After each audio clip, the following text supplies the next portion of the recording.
Coach, when you have an injury, like with Cam Robinson not being in practice, not being able to participate yesterday, and not participating today, when you move Aireontae from the right side to the left side, is that an evaluation as well, or are you all just put them there so you all can get through practice, or is that truly an evaluation for him being at the left tackle? During this time of camp, so I tell the guys everything is an evaluation.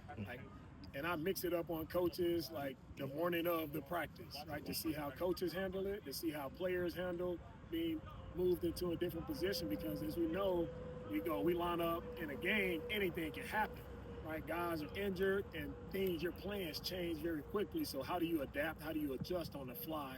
So coaches have to be able to adapt and adjust well. Also players.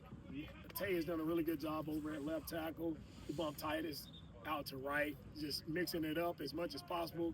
And that's not the only position. I mean, we move the guys around, linebacker, D-line. Guys are moving all over the place just to see, what can guys handle. And that's the point of camp. We wouldn't be able to do this any other time throughout the season. So I put a lot on guys mentally in camp to see what they can handle. Yeah, I didn't want to ask you about Henry being at middle today.